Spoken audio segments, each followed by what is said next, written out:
Good morning, Noah Wilbanks. Great to see you. Great to be with you, connecting with you on Zoom.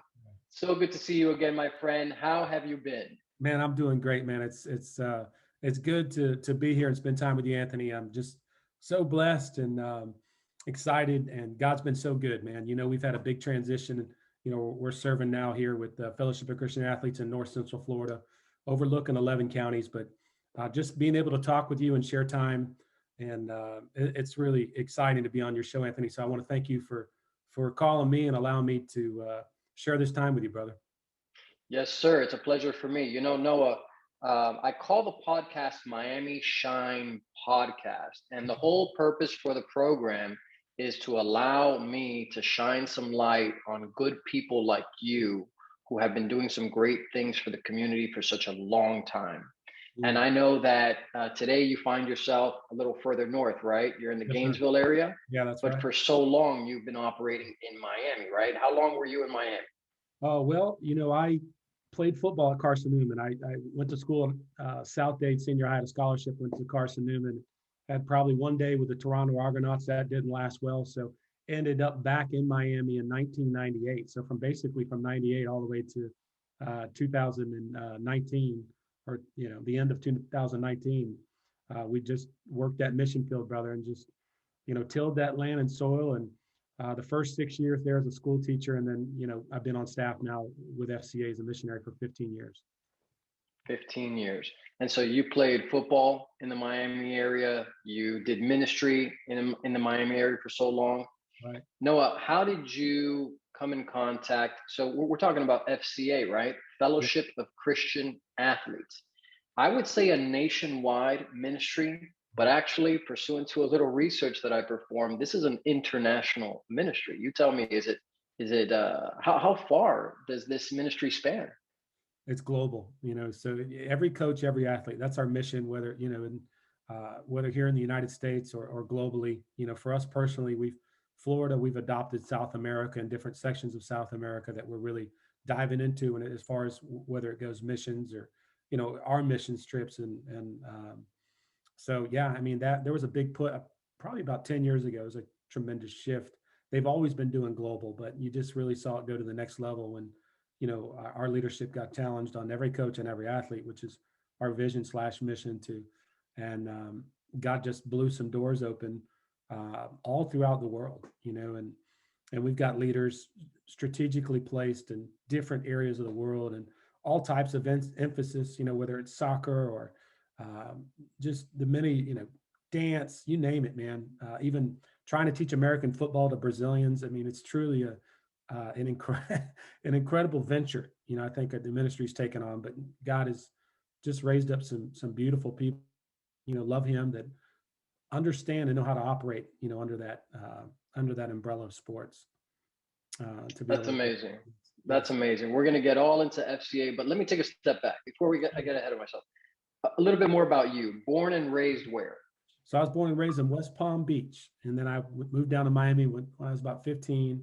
My family wanted to start a nursery business, and man, that's you're talking about a culture shock. You'd be just 2 hours going from Palm Beach to Homestead was one of the longest trips I ever took in my life, even to this day. And I homeschooled 2 years. I couldn't go to school the first 2 years of my life. We just had to work out in the fields. We had to work out in the nurseries. So I was homeschooled up until my junior year. So my father was sick and not doing well, and there really wasn't any opportunity for me, Anthony. So my mother basically, we just sat down and she said, "Look, you could go into the military or pursue a football scholarship." And so I tried out for South Dade in my junior year, and my coach thought I was crazy. He said, "Man, I just showed up at the school randomly." He said, "Well, where'd you come from?" I said, "Man, I came from the fields." And he just, he shook his head in almost in disbelief. And then probably after about a minute of the conversation, he knew that I was telling the truth. So he says, "I tell you what, you come here Friday, and if you can pass this entrance exam, I'll let you play for my team."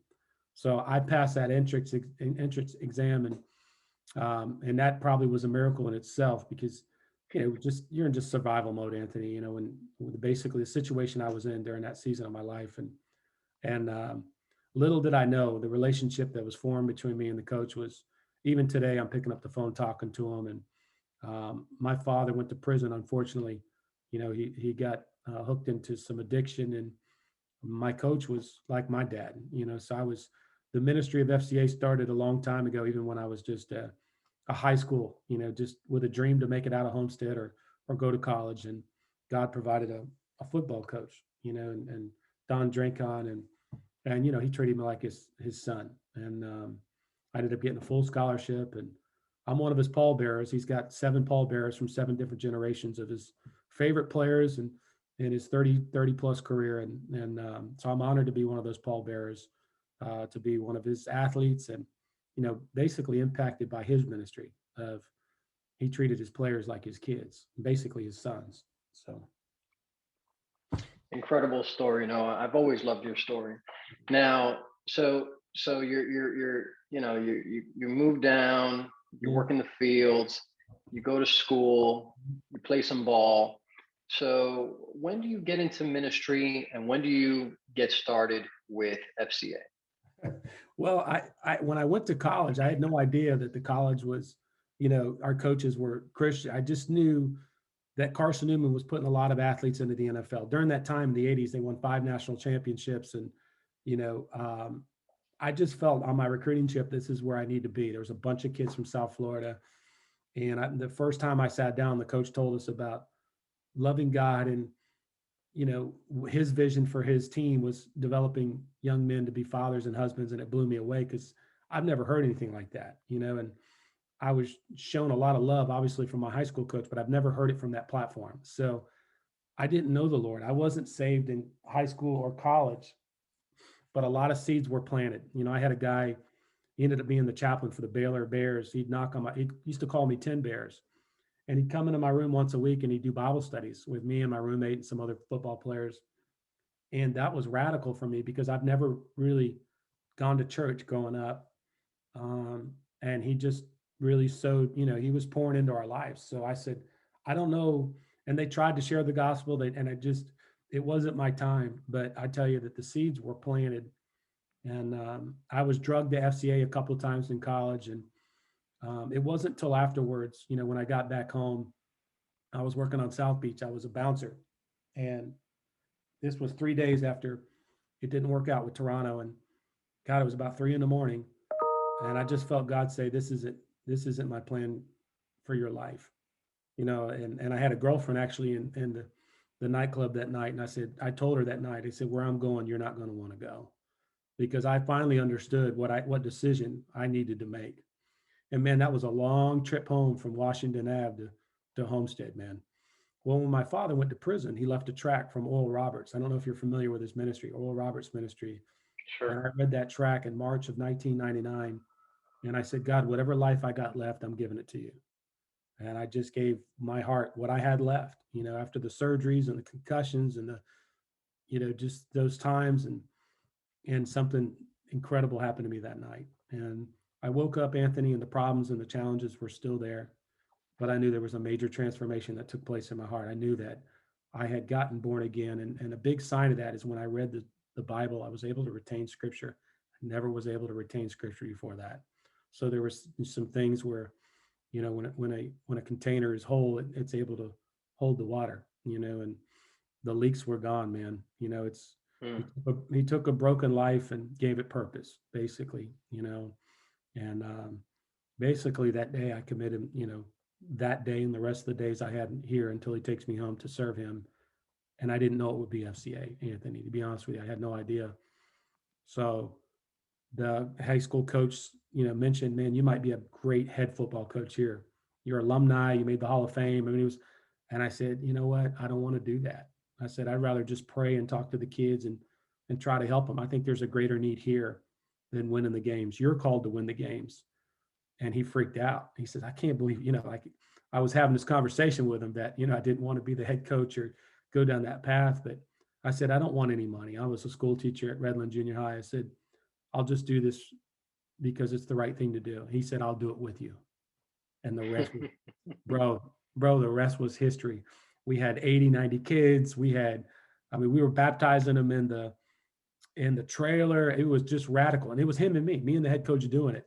And I would have been fired a long time ago. I just didn't, I think it was the grace that the Lord protected me from, those type of things. And really, obviously we grew and learned the rules of FCA. I was just a volunteer, and I did that for 3 years, and I did it for Homestead. So I had about 120 kids in a camp I did for 4 years, just volunteering.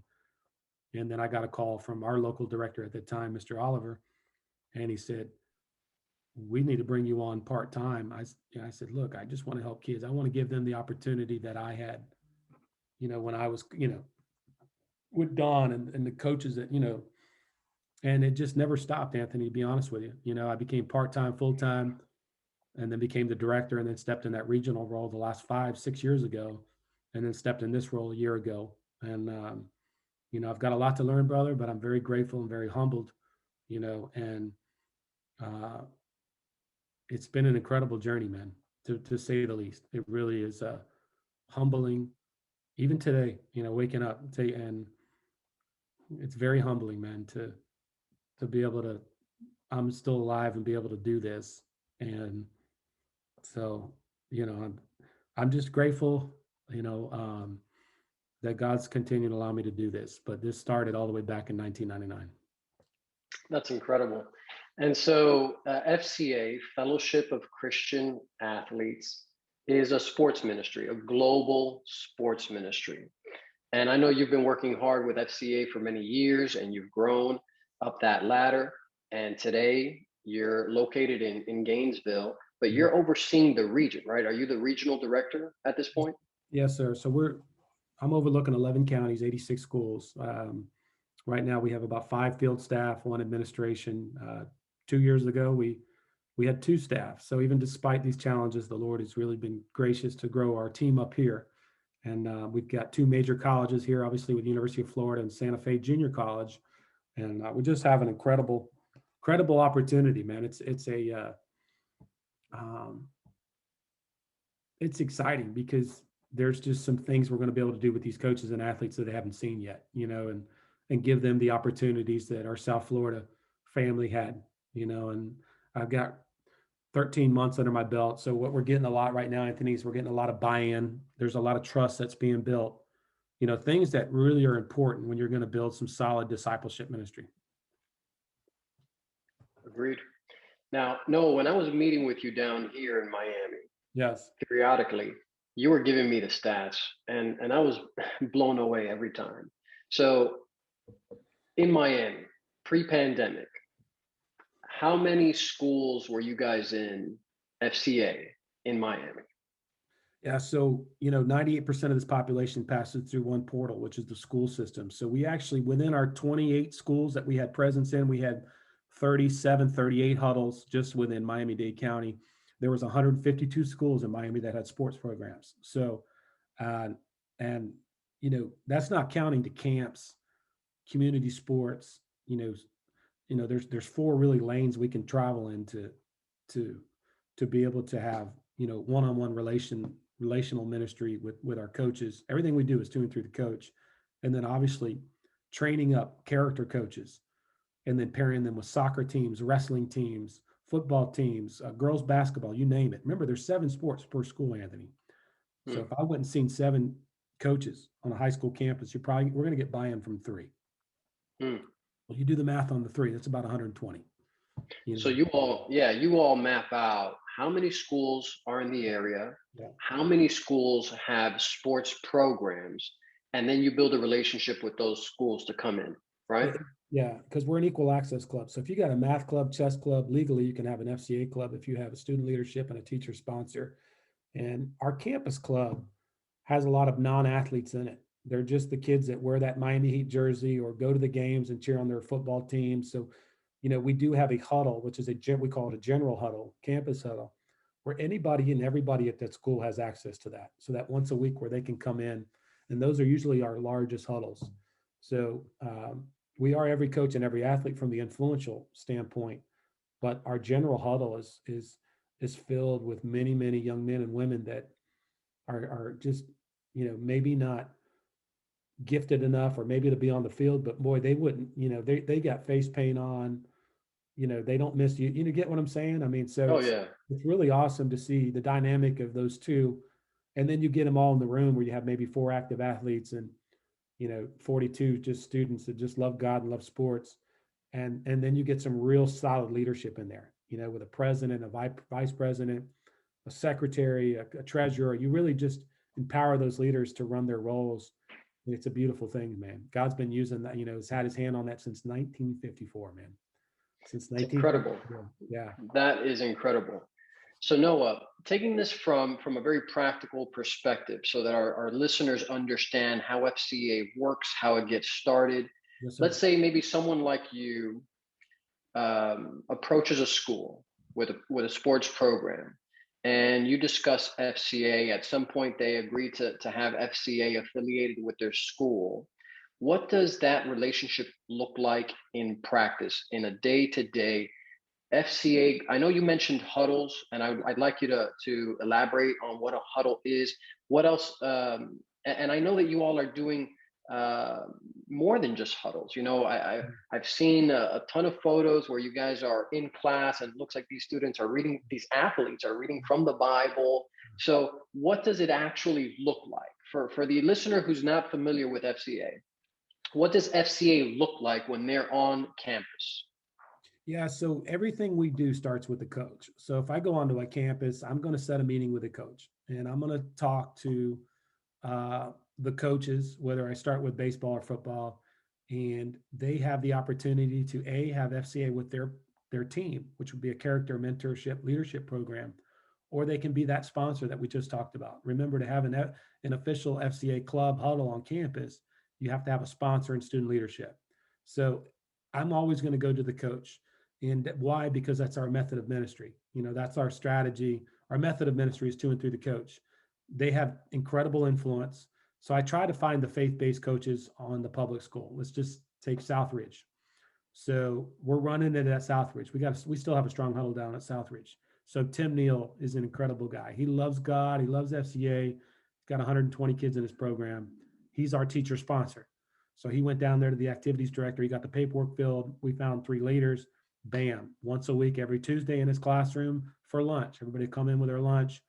Anywhere from 30 to 70 kids will be able to go down in that room, Anthony, and legally express their faith. Legally come into that room for 45 minutes and express their faith, share the floor. The kids can get up and pray for each other. I mean, they have tremendous leeway, and to if we've gone through our guidelines. But let's just go back to, what does that look like? Everything starts and works through that coach. So we also have coaches' Bible studies that take place. So coaches have Bible studies that I did one for FIU for years. We had 12, the pictures, incredible. Reggie Wayne, Coach Day, just incredible. I was hands-on at FIU for many years, the last 6 years, and also serving as Butch Davis's chaplain the last 3 years. So I was able to do a lot of hands-on ministry, and then 90% of what I did is development. But everything we do, whether it's in the community, whether it's in a school campus, whether it's dealing with our camps or even our missions, everything's going to go to and through the coach. Whether it's a coach's Bible study, A, whether it's a general huddle, and he's the teacher sponsor, B, or whether it's C, we train a youth pastor or someone like yourself, and they'd be able to run a character program, a leadership program once a week with the team, going through 12-week series of Tony. We got stuff from Tony Dungy. We have the content that we've got is been created by a lot of faith-based coaches. So I hope that helps you. There's a lot of logistics to that, but I'm just trying to give you the general statement. And then we just once it gets started, Anthony, whether it's, we have our staff come alongside that coach to do checks and balances. How's it going? What do you need? And then we provide Bibles, we provide guest speakers, we send their kids to camp. We're constantly doing training as new training comes down the pipeline. And then someone like myself, the director in the area, is coaching the staff. It's constantly working with the staff. So there's a good synergistic system.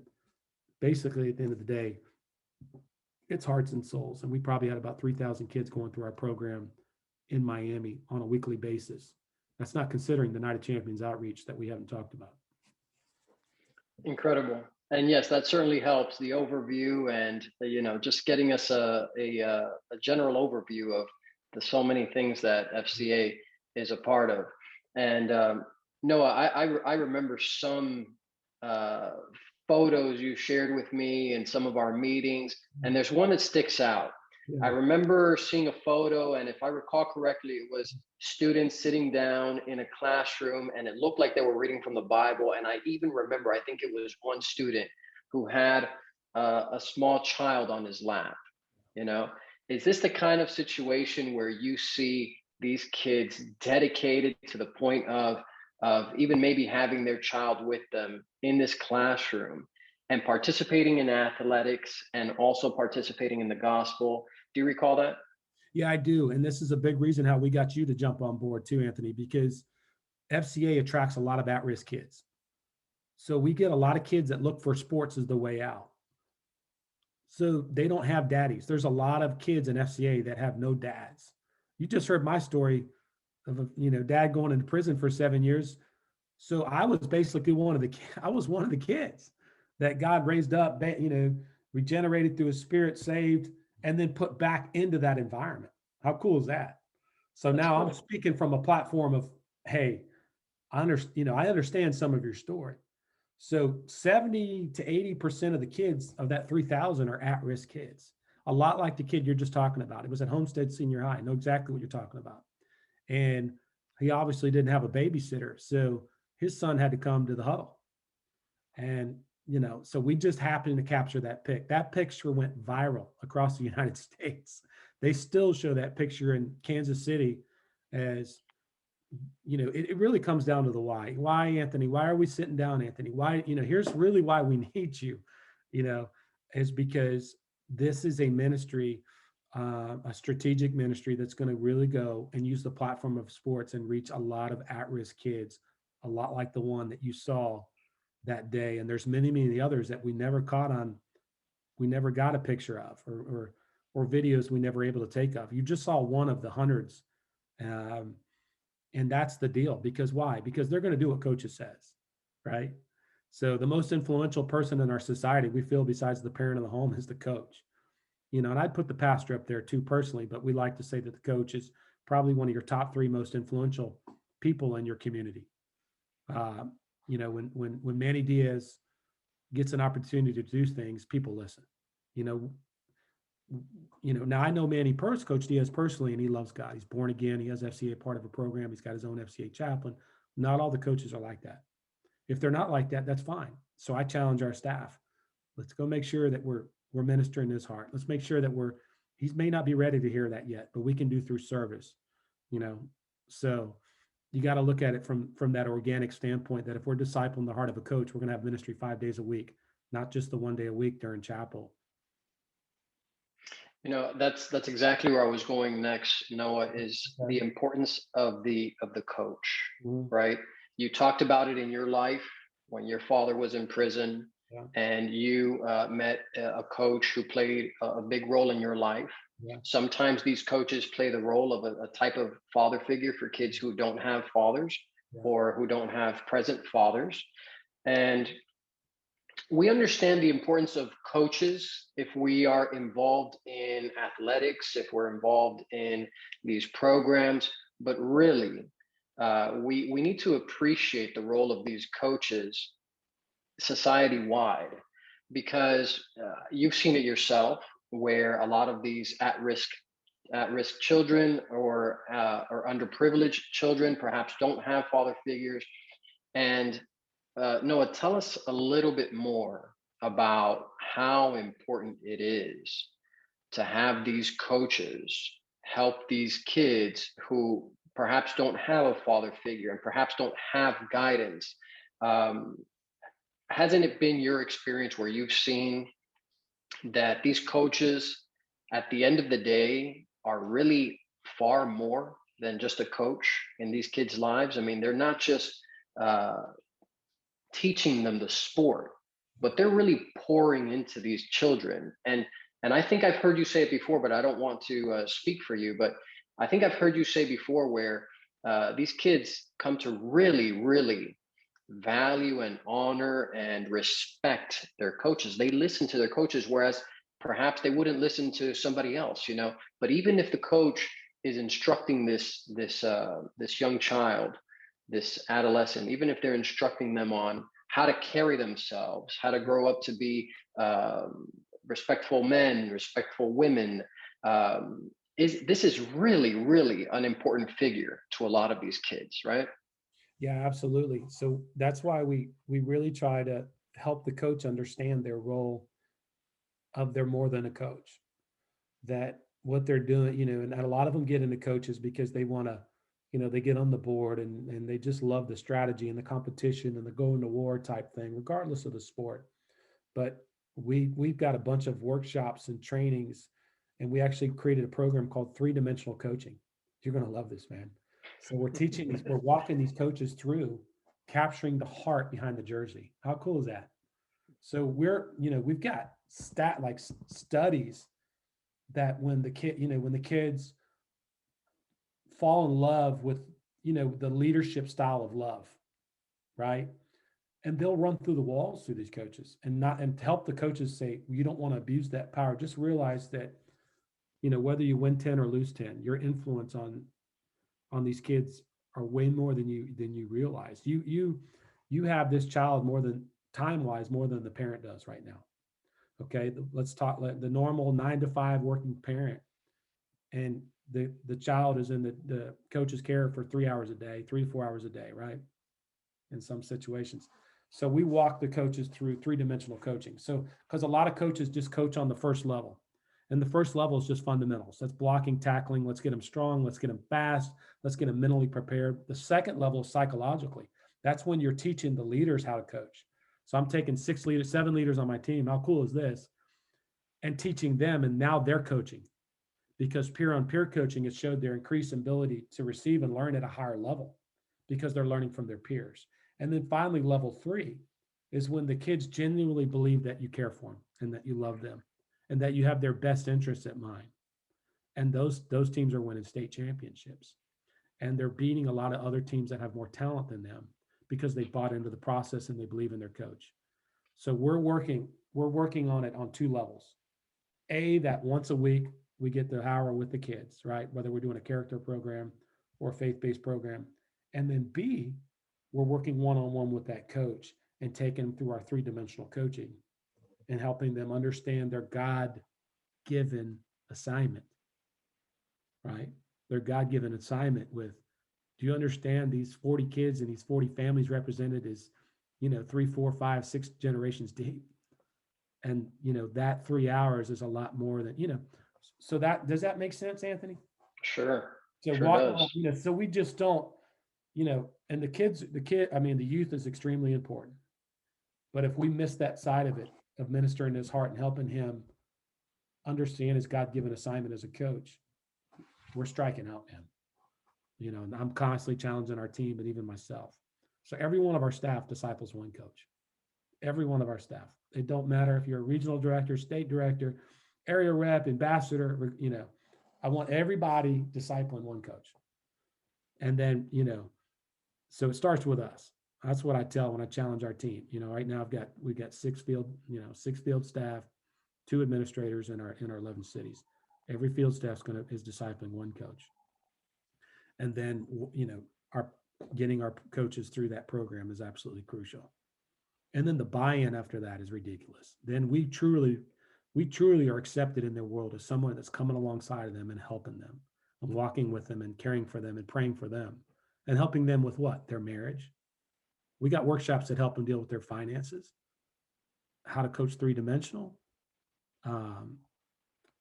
We invest in coaches, whether they're single or their marriages. I mean, we got to look at the whole man here and not just the guy that's got the whistle on his neck. Hmm. So, hopefully that helps or brings you more insight into our world and Sure.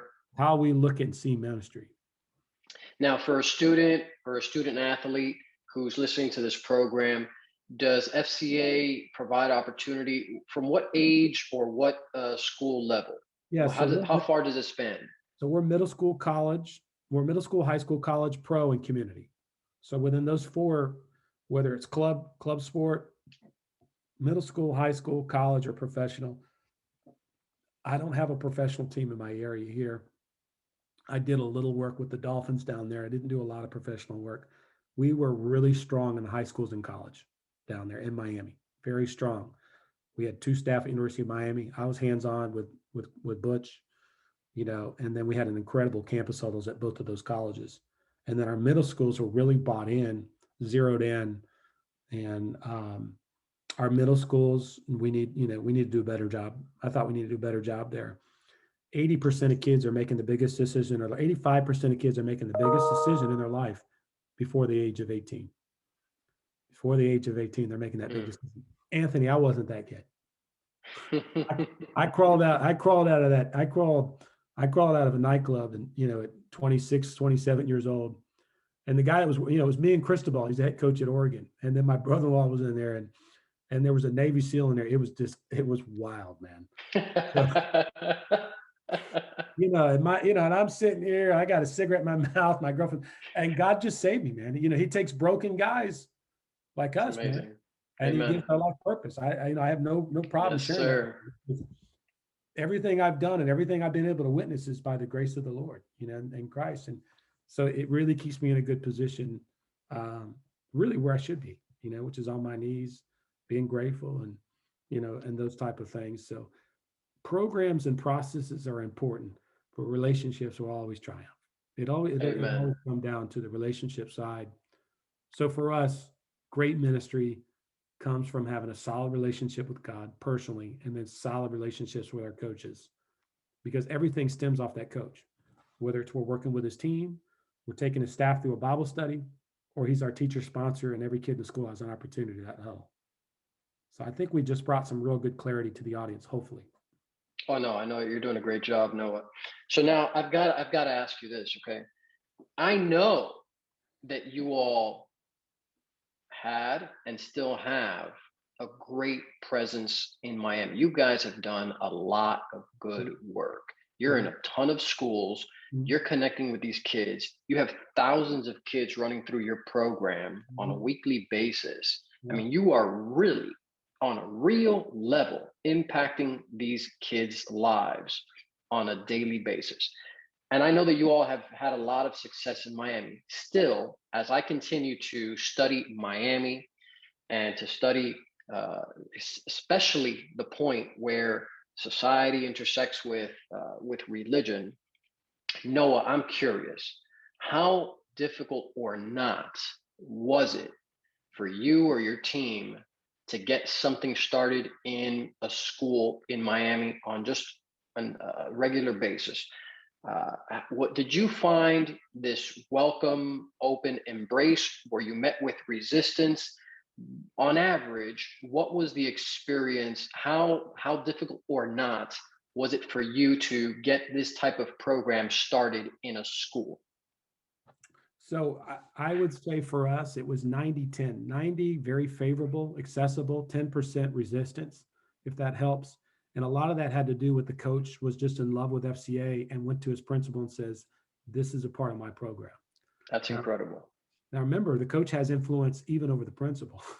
That's right? Incredible. That's really important for our listeners to hear. Even coaches or even staff that's listening right now, it's like 90-10. A lot of times we think that it's the school principal or someone higher up, but you're saying that if you were able to connect with this willing coach, a lot of times that was the key in. That was the key. They'll go to the principal and say, listen, because the principal basically a lot of the times will tell that coach, you need anything, you come to me. I mean, that's usually a big hire for a principal in school. So this question is finally giving me the chance to unpack this answer. And this is awesome. If they don't get anything from this program and they hear this, they'll come away and go, man, that was a great program. That makes total sense. That coach goes into that principal's office, AD's office, activities director's office, and say, this is a tremendous part of my program. And I need this for us to be successful, for me to run my program. I want this available for my kids. And that right there is a game changer. That has been the game changer. That's what gave me, let me let go of that ratio of 90-10. My 10% schools came down to, ended up being what, like Belen or some schools, maybe some schools that were private schools were a little more challenging because they offered some of that in-house. Before I left to come up here, Columbus, we had a great program going at Columbus. They brought me in. They go, we had the Miami Dolphins used to run the FCA here, and we're bringing it back. It was a God thing. I was in the office, and a guy, he was assistant principal, Lindsay, says, when I was at school, the Miami Dolphins ran the FCA year, and it's coming back. And you're in this office for a reason. So those walls were coming down before I left. It just, my time was up, brother. My season had ended, and obviously it was probably one of the most hardest decisions of my life, because you're leaving a winning program. That's right. There was nothing, it just came down to family, and really I felt what the Lord was calling me, my family, to do. But to see those walls come down before I left was, in a sense, like Moses got to the top of the hill before God took him home. So I was standing on the top looking at the ground, before I was taken away, if that's a good analogy. Yeah, but you paved the way, my brother. You Yeah. paved the way. So, You've been blazing trails for a yeah. long time. Yeah. So, Noah, very important for our listeners. A Yes, sir. lot of times when that coach connects with FCA, they take it to their superiors, their principal, and usually, if not almost always, you see that program gets the green light, right? Yeah. Yeah. Okay. And they'll say, Coach, we're all for it. We're going to do it. Just make sure we got your student leaders. There's a process, paperwork wise, and we follow the laws of the schools. Right. We do everything that they ask us to do. But I promise you, when that coach walks in there and says, this is a tremendous part of my program, I need it, not just my kids. I need this. My coaches need it, and my kids need it. It goes very, very well. That's incredible. So now you get the program. Now it's up and running. Let me ask you this follow-up question in Yes. terms of resistance. Now you've got the program operating on grounds, and now you've got perhaps the coach saying, "Hey guys, huddle up. We've got somebody that wants to speak with you," and maybe it's you or maybe somebody else from FCA. Now, in terms of the kids, right? Yeah. How receptive or not do you find this body of athletes who are now being asked to meet for this kind of thing, right? Do you find that they're thinking, hey man, I just want to get out there and play sports, or do you find that they've got an open heart to this message? Yeah. So if we're running a character program with the team, it's 100%. They're going to buy. It's leadership. The team. We're all together. If it's our faith-based side of it, and the kids, we've got our student leadership in place, I'd say about 80%. 80%. That was kind of those were the ratios. That's tremendous. Now remember, it's voluntary. That is. No, They're that coming, is. and the coaches are participating. They're sitting and going through with it. So, it's happening up here. It's amazing. So I'd say about 80% with the faith-based side of it, of athletes participation in the huddle. And then if it's a leadership, character type program, and we're taking a team through it, it's 100%. If we're doing a coach's Bible study, we probably get 50% of the coaches, to go through and the head coach is always involved because he wanted it. He asked for it. So Right. we'll take that all day long, Anthony. Noah, I agree with you. One of the things that I'm so impressed by with the FCA is that in general, it's so well received. Now, you may have already answered this a little earlier, but I'll ask you this way. What do you attribute such success to? I mean, why is it that FCA, this program, is so well received that coaches take to it, schools take to it, kids take to it? You tell me if you see it otherwise, but my belief from what I've come to learn about FCA is that you've got kids connecting with the gospel that otherwise might not have connected with the gospel, might not have opened that Bible, might not have said that prayer, might not have received salvation, received baptism. What is it about FCA that works? Well, I would say I want to. There's two things I want to. First thing, God makes it work. I mean, I love FCA, but at the end of the day, it's just a vehicle. And it's a great vehicle that the Lord has blessed since 1954, and He continues to bless even to this day. It's one of God's miraculous dreams that continue to take place on a daily basis. That God said, there's many spokes in the wheel, but this is obviously one of His spokes. So we know that it's God that's driving the vehicle. So we want to give all the glory and all the credit to Christ through prayer and through seeking Him and one of my favorite scriptures, and I I tell a lot of teams this all throughout, even, you know, I've had the chance to share it throughout Florida, Anthony, is unless the Lord builds the house is built in vain. So we want the Lord to build your program. We want the Lord to build your local FCA. So that comes to the surrendering process. You've heard a lot of our processes today, Anthony. You've heard a lot of our programs today. You've heard a lot of stats. You've heard a lot of incredible testimonies. You've seen the pictures and you've witnessed the Night of Champions, the Orange Ball, just incredible Miami Shine type um, topics today. But I mean, God will always has to drive that car. He says, when I'm lifted up, he said, I'll draw all men unto me. So we've always got to make number one, the focal point, the focal point. So that's the first thing I want to address that question. Secondly, within the FCA huddles, over 50% of the kids that are attending do not attend church. And this is just, we do, once we get established in the huddles, we like to ask that question of, hey, how many of you guys are really attending church?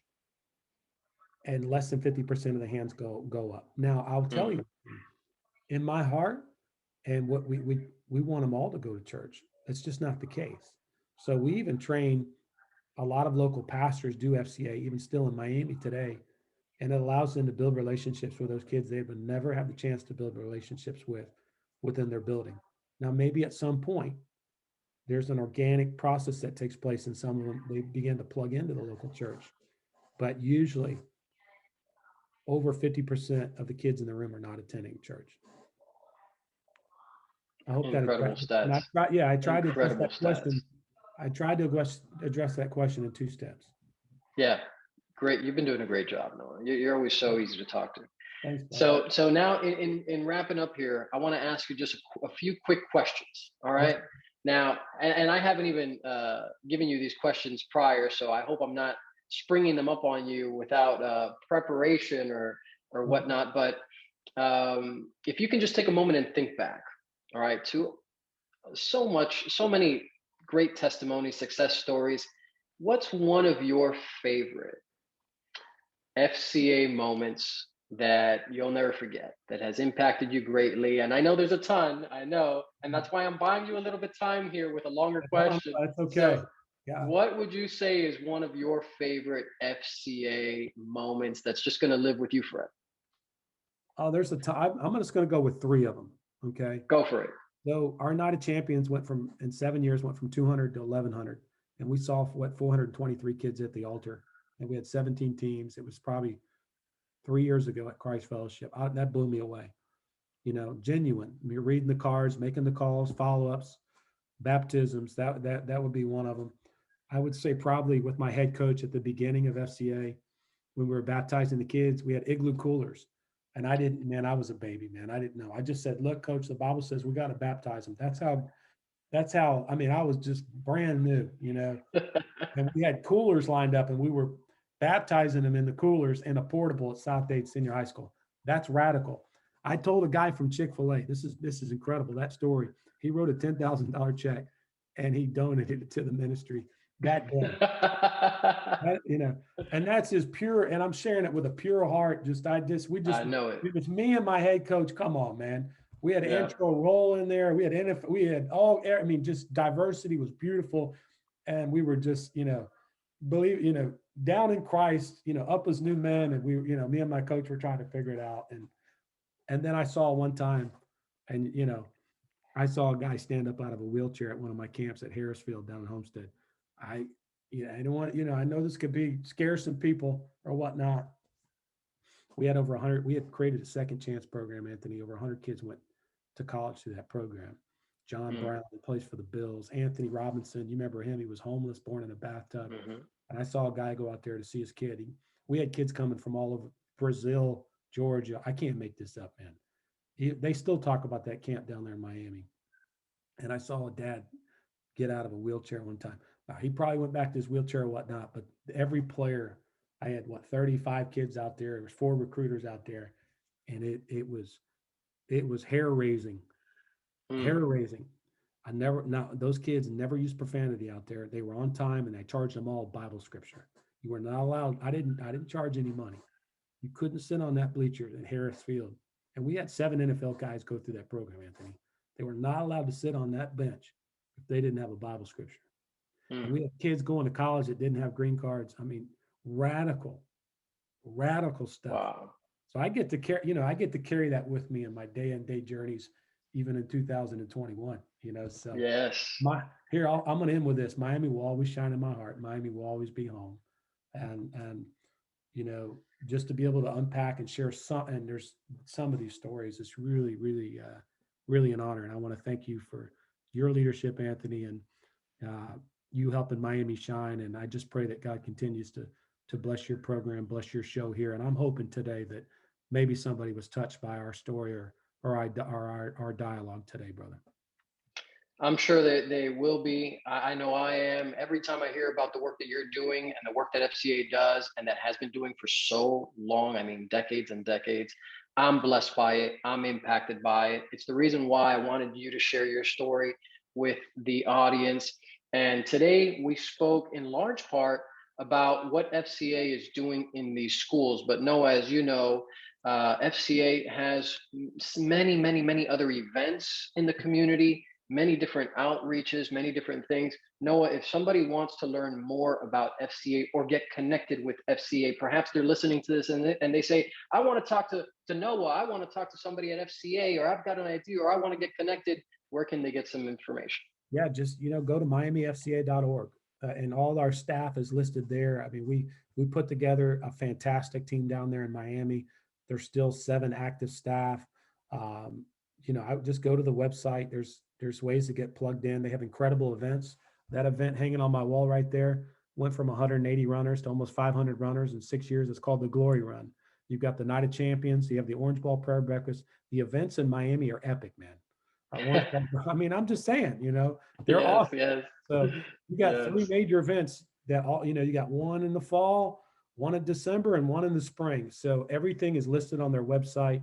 Our new director down there, Jerry Beverly, is a fantastic man. And I was able to hire him 5-6 years ago, and he's done a great job. And our chaplain, University of Miami, Mike Blanc, and just some really, really quality, fine staff down there. But my suggestion is just go to miamifca.org, and you can plug in. You can call them about your school. If you want to start a huddle, you can plug into one of these major events. You can even talk camp. Maybe you're a mother or a father out there right now, and you want your child to go to soccer camp or leadership camp or coaches camp. We've got all those opportunities for you out there in the greater Miami community. And I'm hoping that you would do that you'd follow up and you'd make that call. So hopefully I think that's the best way to address that question.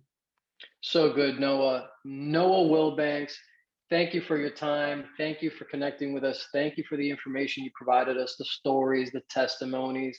Brother, I'm so thankful for the work that you're doing in our community. You're doing a great, great work for so many in our community. I thank you for it. Keep up the good work, brother. God bless you. Appreciate it. Thanks for having me, brother.